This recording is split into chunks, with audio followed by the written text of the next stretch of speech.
You're not lazy. You're just missing this. Alam mo, matagal ko na rin iniisip kung bakit minsan parang walang gana. Ang bigat-bigat bumangon. Pero alam mo naman sa sarili mo may pangarap ka. Pero na-realize ko, hindi naman talaga ako tamad. Kulang lang ako sa structure. Kulang lang sa simula. Kaya gumagawa ako ng simpleng programa para sa sarili ko. Walang pressure, walang comparison. 3 hakbang lang. Una, magbasa ng Bible. Kahit isang chapter lang araw-araw. Kasi minsan kailangan mo ring marinig yung salita ng Panginoon para maalala kung bakit ka nagsimula. Pangalawa, magbasa ng libro. Kahit anong libro na magpapalinaw ng isip mo, magpapalakas ng loob mo, o magtuturo kung paano mag-grow. Financial, mindset, self-growth, kahit alin.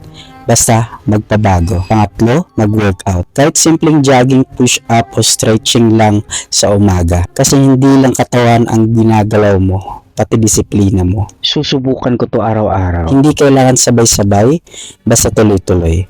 Baka kasi hindi tayo tamad. Baka lang hindi lang natin nasusubukan yung mga tamang sistema para sa sarili natin. Ika nga nila, lumabas tayo sa comfort zone. Kausapin mo yung mga taong kagaya mo. Yung gusto ring magbago, mag-grow, at magtiwala kay Lord. Hindi tayo perfecto, pero baka sa simpleng 3 hakbang na to, unti-unti nating makikita kung sino talaga tayo kapag sineryoso natin sa sarili natin.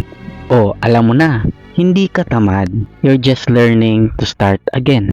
O ngayon alam mo na. O baka naman sa simpleng comment, like at saka share at saka pag-follow mo, masusundan tong chapter na to. Baka malay mo, hindi ako tama rin. Gagawa ako ng day 1 hanggang day 50